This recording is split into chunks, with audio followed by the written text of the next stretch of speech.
Ya, tim seleksi anggota KPU dan Bawaslu telah dibentuk oleh Presiden Jokowi. Ada 11 orang yang ditunjuk menjadi anggota Timsel, namun komposisi nama-nama yang berada di Timsel ini menjadi sorotan. Tidak hanya ketua Timsel yang dijabat oleh Pak Juri Ardiantoro yang merupakan ex-tim ses Jokowi Ma'ruf dan juga menjabat di deputi di KSP, tapi sebagian pihak menilai komposisi Timsel ini dinominasi oleh unsur pemerintah. Apa yang dikhawatirkan dari pembentukan atau dari tim Sel yang sudah dibentuk oleh Presiden Jokowi ini. Kita akan coba diskusikan pada malam hari ini bersama dengan dua narasumber yang bergabung dari luar studio. Ada Kang Saan Mustopa, Wakil Ketua Komisi 2 DPR RI, dan juga ada Mbak Titi Anggraini, anggota Dewan Pembina Perludem. Selamat malam Kang Saan, Mbak Titi, apa kabar? Selamat malam, Mas Renhat. Selamat malam, Mas Baik. Reinhard. Kabar sehat. Ya, Kang Saan dan juga Mbak Titi, kami juga sudah berusaha sebetulnya untuk menghadirkan anggota Timsel, baik ketua, wakil, sekretaris, anggota, tapi tidak ada yang bisa bergabung dalam diskusi malam hari ini. Jadi saya akan lanjutkan dengan Mbak Titi dan juga Kang Saan. Saya mau ke Mbak Titi terlebih dahulu melihat komposisi Timsel yang sudah dibentuk oleh Presiden Jokowi ini, ada yang janggal Mbak Titi atau menurut Anda sudah ideal-ideal saja? Ya, terima kasih Mas Reinhard. Ini diskusi yang sangat penting ya, karena salah satu hulu dari kredibilitas, legitimasi, dan juga kepercayaan publik pada proses pemilu adalah terbentuknya penyelenggara pemilu yang dianggap independen, profesional, dan juga imparsial, salah satunya gitu ya. Nah, ketika kita menyoroti tim seleksi harus disikapi secara proporsional sebagai bagian dari betul-betul memastikan bahwa tim seleksi yang akan bekerja ini akan menghasilkan penyelenggara pemilu sesuai harapan tadi ya, yang independen, yang profesional, yang akuntabel, yang transparan, mandiri begitu.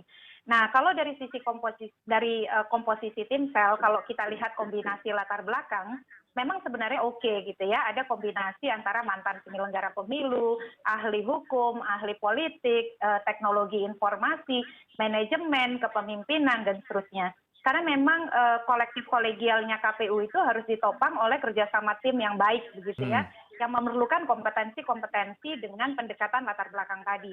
Apalagi akan banyak misalnya tantangan terobosan teknologi yang dibutuhkan untuk mengantisipasi kompleksitas pemilu 2024. Tapi juga ada sorotan dari komposisi yang ada. Undang-Undang Nomor 7 Tahun 2017 tentang Pemilihan Umum memang tidak detil mengatur soal bagaimana pengangkatan dan kriteria-kriteria Timsel sebagaimana persyaratan calon anggota KPU dan Bawaslu. Hanya disebutkan bahwa Timsel itu berpendidikan paling sedikit S1, usia paling rendah 40 tahun, dan mewakili 3 unsur. Yang pertama, dari 11 anggota Timsel, jadi ada 11, terdiri dari 3 unsur pemerintah, 4 unsur masyarakat, dan 4 unsur akademisi. Nah, kalau dari sisi komposisi yang 11, sorotannya adalah karena yang terafiliasi secara formal dengan pemerintah itu ada 4, yaitu Pak Juri Ardiantoro sebagai ketua mewakili deputi kantor staf presiden, kemudian Bapak Bahtiar selaku sekretaris Timsel, itu adalah Dirjen Polpumdagri, Kemendagri, kemudian ada Bapak Edward Omar Hiariej ya, atau Pak Edi Hiariej, yang juga Wakil Menteri Hukum dan HAM. Tapi jangan lupa ada satu lagi Ibu Pungki Indarti yang merupakan komisioner aktif dari Kompolnas. Nah, Kompolnas sendiri dibentuk oleh peraturan presiden yang berada di bawah dan bertanggung jawab kepada presiden. Kalau klaimnya juru bicara dari Setnek atau staf khusus Setnek, Pak Faldo Maldini, kan menyebutkan bahwa Bu Pungki itu dianggap sebagai wakil dari masyarakat. Sebenarnya tidak ada masalah dengan figur Bu Pungkinya ya, karena beliau punya rekam jejak yang sangat baik, perempuan yang sangat hebat, luar biasa komitmennya pada HAM, penegakan hukum dan keadilan. Yang menjadi persoalan adalah komposisi 4 unsur pemerintah ini, Mas Reinhard. Jadi itu dulu yang harus proporsional begitu ya, karena ada 4 unsur yang terafiliasi dengan pemerintah. Pemerintah itu bebas memilih siapapun yang akan mewakili unsur dari pemerintah sepanjang jumlahnya 3. Nah, karena jumlahnya ada 4, pertanyaannya adalah siapa yang sebenarnya wakil dari pemerintah gitu ya, dan kenapa kemudian 4 pilihannya. Tidak bisa disebut misalnya bahwa kemudian wakil dari Kompolnas adalah orang yang dianggap mewakili tokoh masyarakat. Tokoh masyarakat adalah persyaratan untuk bisa mengisi posisi komisioner Kompolnas. Tapi ketika dia sudah menjadi komisioner aktif, maka dia bagian dari badan kelembagaan kepolisian sesuai dengan peraturan presiden yang membentuk Kompolnas yang berada di bawah dan bertanggung jawab kepada presiden. Apalagi tadi perkenalannya juga kan sebagai anggota Kompolnas. Nah, menurut kami disinilah sebenarnya akuntabilitas menjelaskan perwakilan unsur-unsur itu menjadi penting gitu ya, karena pembagiannya itu distribusinya jelas. 3 unsur pemerintah, 4 unsur akademisi, dan 4 unsur masyarakat. Itu yang pertama. Dan yang kedua, kebutuhan terhadap penyelenggara pemilu memang krusial untuk memastikan proses rekrutmen ini betul-betul proses yang independen, imparsial, non-partisan, dan profesional gitu ya. Setidaknya prosesnya harus berjalan terbuka, transparan, akuntabel dengan pelibatan partisipasi masyarakat yang baik. Yang dicari adalah posisi yang betul-betul harus imparsial, netral, profesional, mandiri, dan tidak terlibat politik praktis. Makanya anggota KPU Bawaslu itu tidak boleh dia sebagai pengurus atau anggota partai, dan kalaupun pernah harus ada jeda 5 tahun. Misalnya soal sorotan pada posisi Pak Juri yang pernah menjadi bagian dari politik praktis ya, karena sebagai wakil direktur TKN. Sekali lagi sorotan itu harus dilihat sebagai sesuatu yang proporsional. Karena kita ingin prosesnya betul-betul menghasilkan penyelenggara pemilu yang tadi bekerja independen, mandiri, tidak menjadi bagian dari politik praktis. Karena kalau itu terpenuhi, yang diuntungkan itu adalah semua peserta pemilu. Pak Saan akan untung, dari partai-partai yang berbeda dengan Pak Saan juga akan untung gitu ya. Karena kita ingin menjaga kredibilitas non-partisan itu. Nah, kekhawatirannya kan adalah kalau pernah terlibat ada praktik politik praktis, kalau ini tidak ditangani dengan baik, akan ada kemudian spekulasi atau pertanyaan-pertanyaan.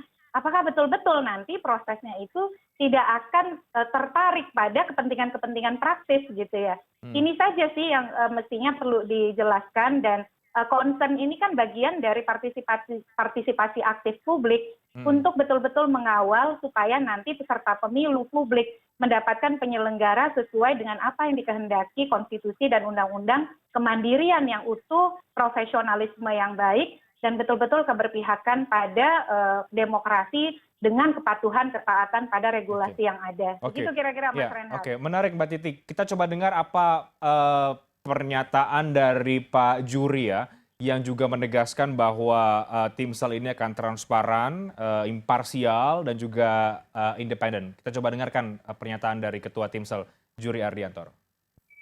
Tentu kami akan segera menyusun jadwal dan rencana kerja tim seleksi sampai nanti terpilihnya calon anggota yang akan diserahkan kepada Pak Presiden.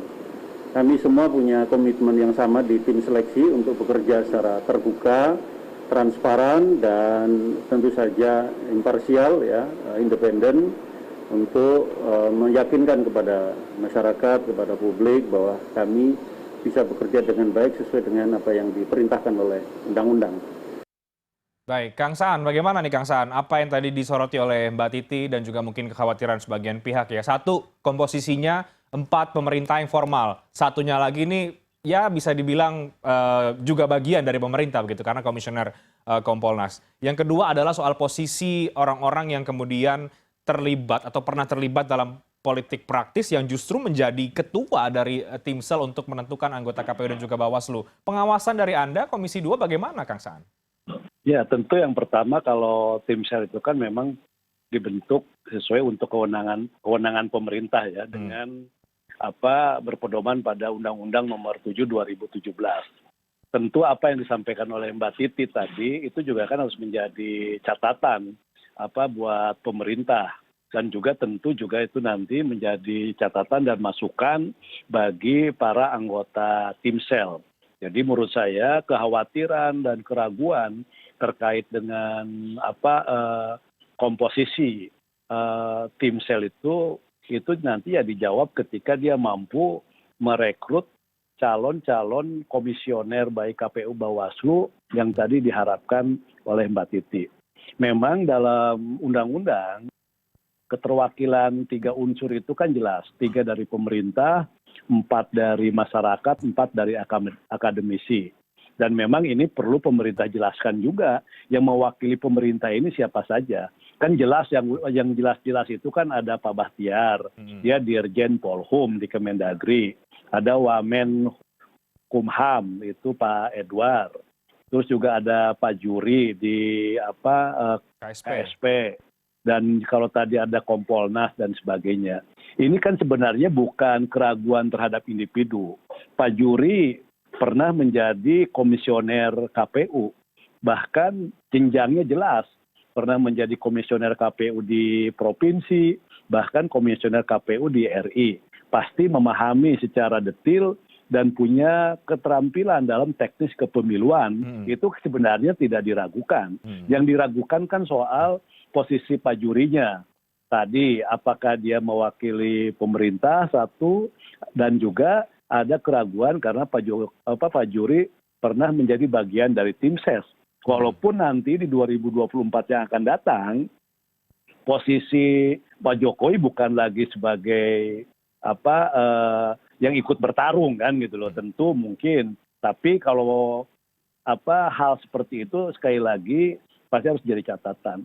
Nah, saya ingin memberikan garis bawahi bahwa keberadaan tim sel ini penting untuk melahirkan para komisioner KPU yang kredibel, berintegritas, non-partisan, dia profesional. Dan profesional itu punya kemampuan teknis kepemiluan. Karena apa? Karena pemilu yang akan datang itu selain bebannya berat, juga tingkat kerumitannya tinggi. Saya ingin contohkan saja misalnya, terkait dengan soal penetapan jadwal pemilu saja, sampai hari ini kan belum selesai. Kenapa belum selesai? Karena memang masing-masing punya argumentasi melihat ke depan, pemilu ini rumit, pemilu ini nanti memberikan beban yang luar biasa. Dan tentu juga dinamika politiknya akan semakin tinggi ke depan. Apalagi dalam konteks untuk pilpres misalnya, karena nggak ada posisi petahana, semua orang dalam posisi yang sama.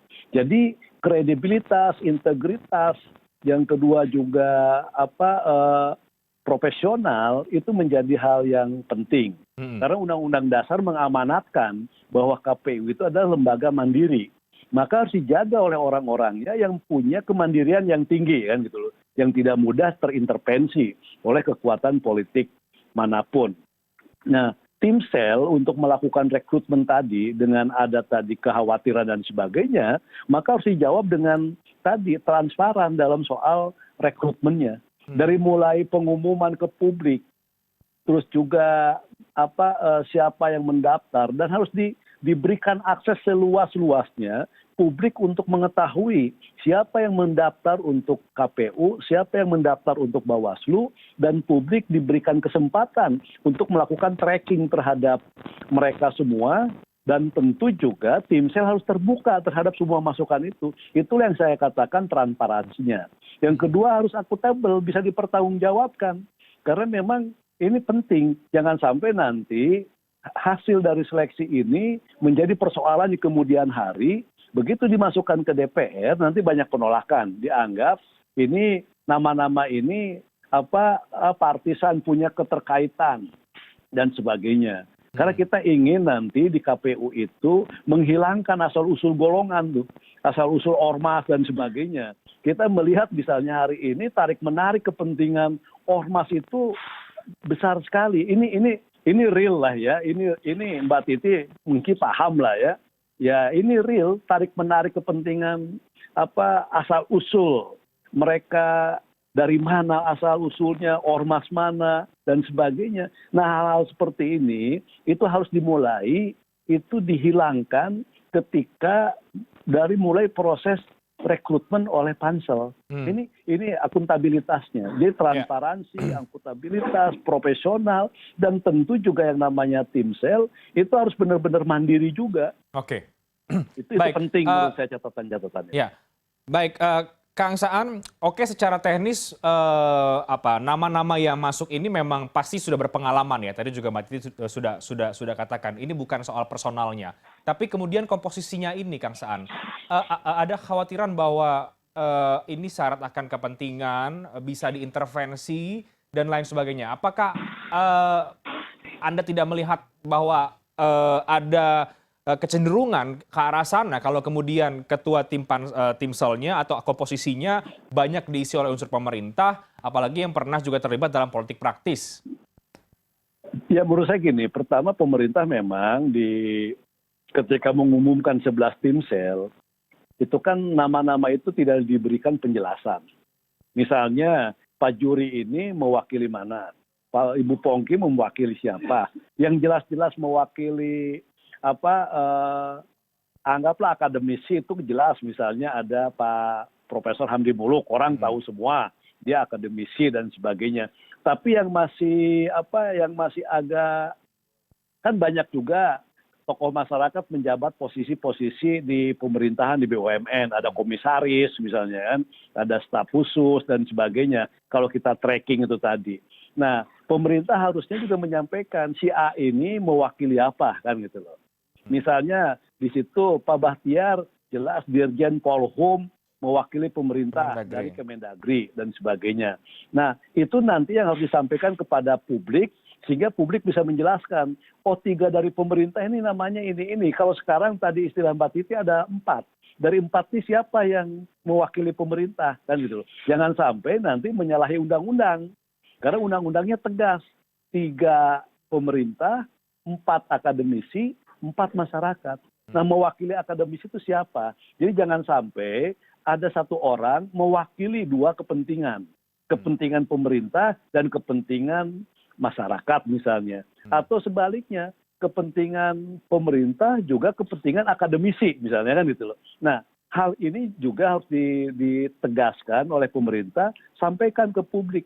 Jadi pertanyaan-pertanyaan dan keraguan-keraguan publik itu harus dijawab dalam waktu yang cepat ini kan gitu loh. Supaya apa? Supaya Timsel bekerjanya juga lebih tenang juga ke depannya. Jadi tinggal nanti tidak ada orang lagi yang mempertanyakan. Sehingga masyarakat sipil, penggiat pemilu atau yang lainnya, partai tinggal mengawasi saja dalam proses rekrutmennya. Oke. Jadi itu penting menurut saya untuk disampaikan oleh pemerintah. Baik, Mbak Titi cukup sampai di situkah menjelaskan saja pemerintah bahwa si A mewakili mana, si B mewakili mana, atau kemudian memang perlu ada evaluasi lagi dari nama-nama ini? Dan dari awal Anda melihat proses pemilihan Timsel ini apakah sudah cukup transparan atau masih banyak tanda tanya, Mbak Titi? Tapi dijawabnya nanti ya, kita break dulu, kami akan segera kembali saat lagi.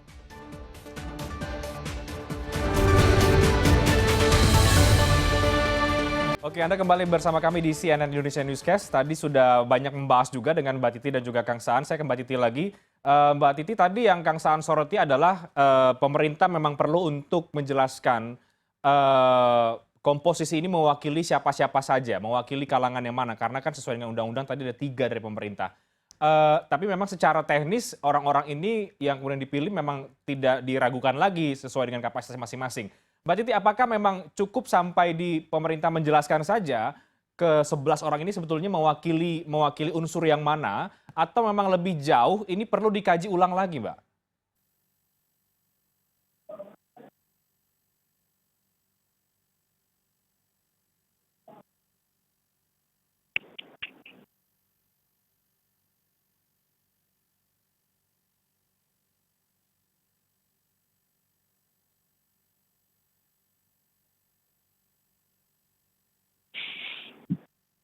Halo, Mbak Titi.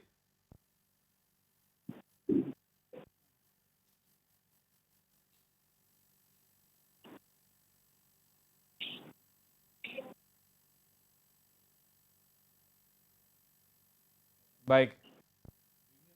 Baik, Mbak Titi, suaranya masih termute. Tampaknya Mbak Titi mungkin bisa diperbaiki terlebih dahulu.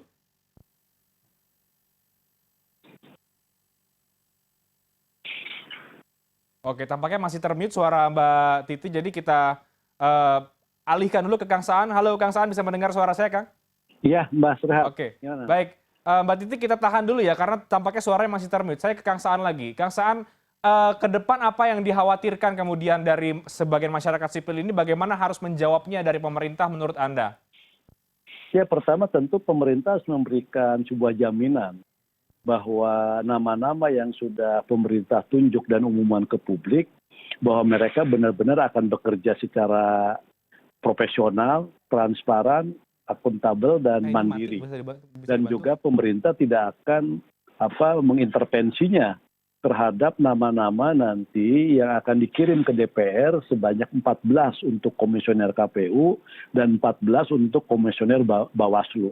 Jaminannya penting. Jadi perlu pemerintah tegaskan bahwa keraguan publik ini bukan terkait dengan kapasitas atau kemampuan dan kredibilitas serta integritas mereka, tapi keraguan publik terhadap pansel ini adalah terkait dengan soal kemandiriannya, terkait dengan soal independensinya, dan gitu loh. Dan jadi independensi terhadap siapa? Bukan terhadap partai politik, tapi justru pemerintah, bahwa mereka dikhawatirkan dia tidak independen terhadap kepentingan pemerintah ini yang harus pemerintah pastikan.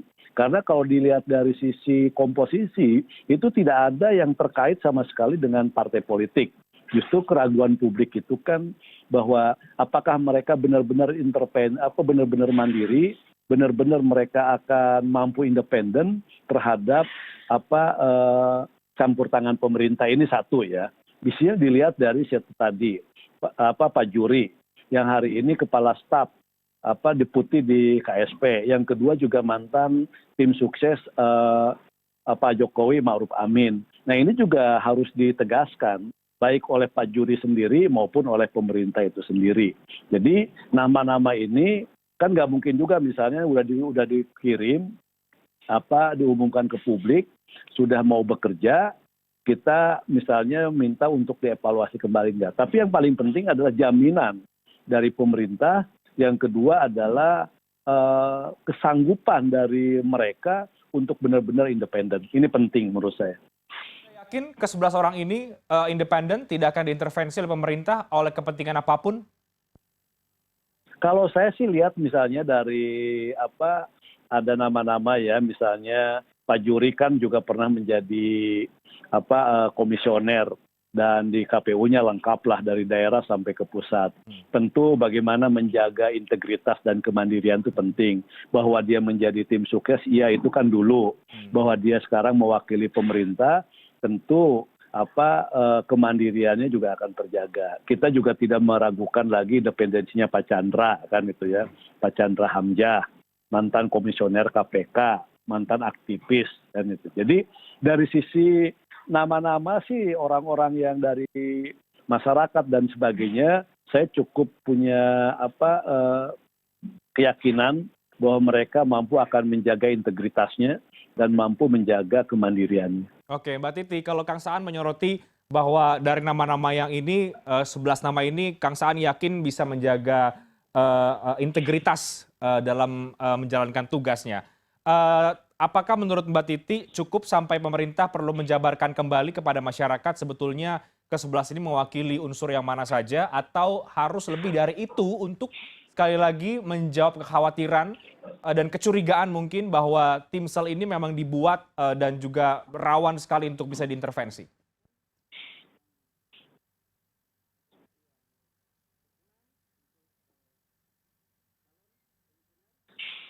Halo Mbak Titi.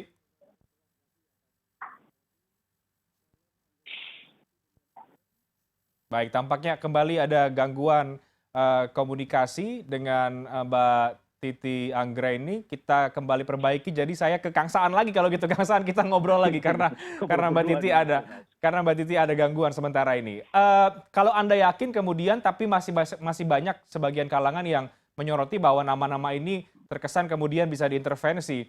Itu kan kemudian harus dijawab dengan kerja-kerja yang harus dilakukan oleh tim pansel. Menurut Anda bagaimana meyakinkan menjawab keraguan itu ke depan? Ya pertama tentu dimulai dari awal ya. Mereka harus benar-benar transparan, terbuka kepada publik. Tadi Pak Juri sampaikan di awal bahwa dia akan semaksimal mungkin menjaga integritasnya. Dan dia akan melakukan keterbukaan, transparansinya dia akan lakukan. Dan menurut saya memang dari prosesnya, dari mulai misalnya tim pansel melakukan pengumuman ke publik untuk menerima pendaftaran para calon komisioner kan gitu. Itu harus mulai dibuka ke publik. Jadi nama-nama ketika berapa puluh berapa ratus yang mendaftar sebagai calon komisioner, itu juga harus disampaikan ke publik, dan itu juga harus dilengkapi sedetil mungkin. Mereka itu siapa saja yang mendaftar itu. Jadi biar publik juga tahu kan gitu. Jadi tidak hanya cukup nama. Kadang-kadang orang diumumkan cuma nama doang kan misalnya dengan gelar. Nah ini tidak. Dia harus diumumkan kepada publik itu dengan detil nama-nama ini. Jadi biar apa?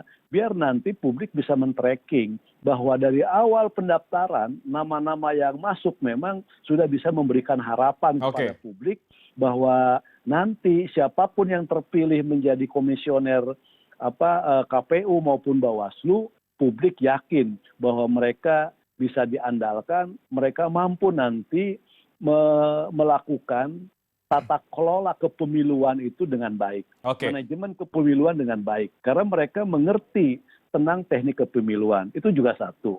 Tapi juga tidak hanya cukup di situ, tidak cukup mereka paham, tidak cukup mereka punya keterampilan akan kepemiluan, tapi mereka juga mampu menjaga integritasnya. Integritas itu dari KPU, mau dari intervensi maupun juga dari tindak-tindakan koruptif, karena kita juga punya pengalaman kan gitu loh, punya pengalaman komisioner KPU itu juga terjerat dengan kasus-kasus hukum, kasus-kasus korupsi kan gitu loh, atau misalnya tadi ada proses misalnya negosiasi dan sebagainya. Nah hal-hal seperti itu ke depan memang itulah outputnya dari tim sel ini. Saya ke Mbak Titi lagi di Kang, kita coba lagi. Mbak Titi, halo, sudah bisa mendengar?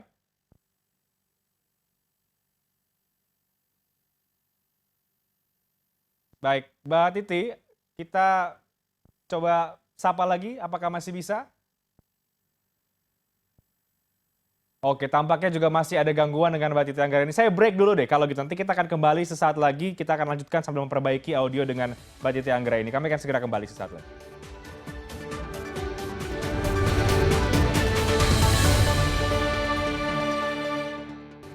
Anda kembali di Newscast. Saya coba kembali menyapa Mbak Titi Anggraini. Mudah-mudahan kali ini bisa. Mbak Titi, halo, bisa mendengar ya?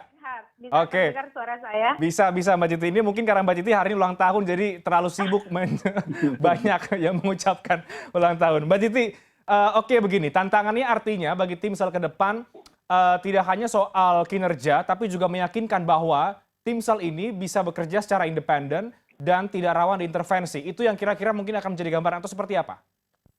Betul ya, termasuk juga perdebatan tentang unsur pemerintah itu jadi relevan, apalagi di tengah misalnya kompleksitas penentuan hari pemungutan suara. Kalau kami kan jelas menyatakan ya, dalam sejarah demokrasi elektoral kita di masa reformasi, hampir tidak pernah ada soal kontroversi atau benturan penentuan hari pemungutan suara. Karena itu dianggap sebagai persoalan teknis yang rambu-rambunya sudah jelas dan otoritasnya ada pada KPU. KPU wajib mendengar semua pihak, pemerintah, DPR, masyarakat sipil, dan juga pemangku kepentingan kepemiluan lainnya begitu. Tapi keputusan akhir karena ini menyangkut persoalan teknis, yaitu implementasi tahapan pemilihan yang rambunya sudah diatur tegas dalam undang-undang, itu adalah otoritas KPU. Nah soal unsur pemerintah kenapa harus tegas, sekali lagi, jangan sampai ada anasir-anasir ya, begitu kepentingan-kepentingan yang ingin difasilitasi melalui unsur yang tidak sesuai dengan undang-undang. Ini adalah bagian dari kita menjaga legitimasi proses seleksi. Apalagi ini harusnya menjadi penyelenggara pemilu legacy dari pemerintahan yang ada sekarang dan juga parlemen kita. Soal unsur ini bukan persoalan sepele karena ini menyangkut kepentingan kita untuk patuh pada undang-undang. Tadi saya mungkin terputus ya karena ada gangguan suara. Ada 4 aspek utama jantung dari pemilu berintegritas. Pertama, akuntabilitas. 2, transparansi. 3, akurasi. Dan keempat, perilaku etis atau ethical behavior. Nah, soal akurasi ini menjadi tantangan dari ketika bicara unsur, itu harus jelas, tegas, dan pasti gitu ya. Karena mestinya kita akurat melaksanakan undang-undang. Nah, soal kerja proses seleksi, soal tadi transparansi, akuntabilitas, melepaskan kepentingan baju-baju kelompok dan mengedepankan kepentingan penyelenggara pemilu berintegritas itu jadi tantangan besar. Kita semua pasti tidak anti pada kepentingan-kepentingan untuk membangun demokrasi Indonesia yang dibawa oleh berbagai kelompok yang ada. Tapi yang problem kalau pakai pendekatan pokoknya, asalkan yang penting kelompok saya. Nah itu problem gitu ya. Karena persoalan pemilu ini adalah persoalan bagaimana memfasilitasi kontestasi elektoral, perebutan kekuasaan yang konstitusional, di mana penyelenggara pemilu harus berdiri paling depan, menunjukkan integritas, kredibilitas, perilaku yang anti korupsi, bersih, transparan, terbuka. Semua nilai-nilai demokrasi yang unggul itu melekat pada seorang penyelenggara pemilu. Dan paling penting penyelenggara pemilu itu harus sudah selesai dengan dirinya. Jangan sampai investasinya di penyelenggara pemilu digoda sedikit oleh peserta, tiba-tiba belum selesai masa tugas, sudah menjadi misalnya petinggi partai politik. Itu kan jangan sampai seperti itu. Kita tidak mau. Atau tergoda untuk menjadi bagian dari politik praktis. Karena dia menjadi elemen hulu dari pemilu berintegritas, tentu saja harus ditopang oleh kompetisi peserta pemilu yang kompetitif.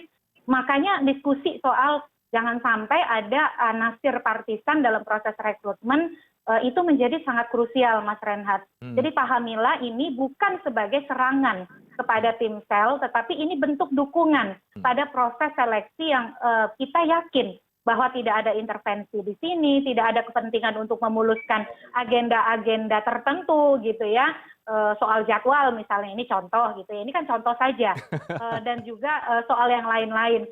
Jadi ini yang harus diyakinkan betul. Nah soal figur, rekam jejak mereka, kredibilitas mereka, kita tahu lah ya gitu ya, ada Prof. Hamdi yang memang berpengalaman di bidang psikologi ketika tes. Ibu Betty Alisabana yang memang pakar di IT, apalagi kita bicara banyak soal misalnya rekapitulasi elektronik dan lain sebagainya. Penting untuk mencari figur penyelenggara yang punya visi dan juga desain jelas atau roadmap jelas soal bagaimana organisasi KPU ini mau dia bawa dalam konteks kompatibilitasnya dengan inovasi teknologi untuk menyiasati kompleksitas dan kerumitan pemilu 2024. Itu penting untuk digali gitu ya. Dan ini masukan-masukan masyarakat seperti ini adalah suara-suara yang memang ingin memproteksi kredibilitas tim sel juga. Oleh karena itu tidak boleh disikapi dengan antipati atau kemudian menganggap ini sebagai serangan atau pendekatan personal gitu. Nah, penyeimbang dari DPR juga sangat penting gitu karena nanti produk ujungnya kan nanti DPR yang menentukan ya Kang Saan ya, 7 yang akan menjadi anggota KPU, 5 yang menjadi anggota Bawaslu, fit proper test ya di DPR, dan DPR yang pegang gong gitu. Ini check and balances nih prosesnya. Pemerintah membentuk tim sel, mengajukan kandidat dalam 2 kali daftar nama, 10 untuk Bawaslu, 14 untuk KPU, nanti gongnya ada di parlemen. Oleh karena itu jangan sampai tinggal nunggu di ujung gitu ya, lepas pengawasan prosesnya. Tapi kita juga tetap harus menjaga tim sel bisa bekerja mandiri, transparan, terbuka, akuntabel, dan partisipatif begitu, serta inklusif. Nah ini yang menjadi tantangan kita, Mas Reinhardt. Makanya media juga harus pasang mata ya. Kadang-kadang di tengah misalnya kecenderungan untuk mengerucut pada satu kubu atau satu kekuatan tertentu membuat kita menjadi kurang kritis, kurang mau bersuara kencang gitu ya, apalagi kalau sudah mulai bawa jagoannya nih, udah mulai mikir-mikir untuk komentar kencang gitu ya, takut jagoannya nggak dipilih dan lain sebagainya. Mudah-mudahan itu tidak menjadi bagian dari proses pengawalan kita terhadap kinerja tim sel, Mas Reinhardt. Baik, Mbak Titi, terakhir, apa resiko yang kemudian kalau tim sel ini tidak bekerja sesuai apa yang tadi kita harapkan, mandiri, tidak diintervensi, independen, begitu? Apa resikonya ke depan?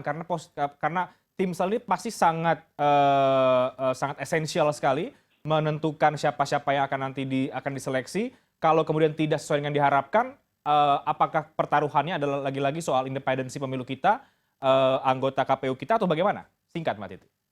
Ya, kalau dari sisi kompetensi dan komitmen kita semua yakin ya. Tapi kalau kemudian tadi soal keterbukaan, transparansi, akuntabilitas, inklusivitas proses tidak betul-betul dijamin melalui kerja-kerja yang mandiri dan profesional dari Timsel, pertaruhannya pemilu 2024, Mas Reinhardt. Pemilu paling besar satu hari serentak di dunia, pemilu paling rumit di dunia, the biggest one day election and the most complex election in the world. Jadi kalau penyelenggara pemilunya tidak tangguh, tidak tahan banting, tidak mandiri, tidak bisa memproteksi independensi lembaga, waduh saya nggak kebayang nih pemilu 2024. By design aja udah berat, udah rumit gitu ya, apalagi kalau ditambah misal dengan penyelenggara pemilu yang inkompeten, penyelenggara pemilu yang cepat tergoda politik praktis, apalagi misalnya tidak menjadi rentan dari hal-hal yang sifatnya godaan politik transaksional dan lain sebagainya.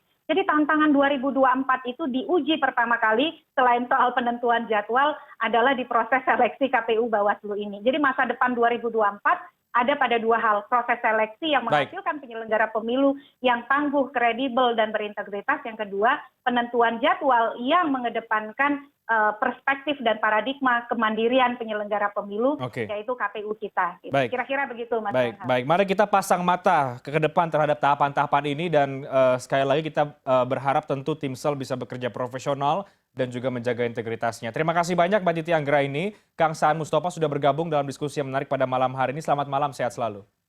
Malam. Kami akan segera kembali sesaat lagi tetap di CNN Indonesia News.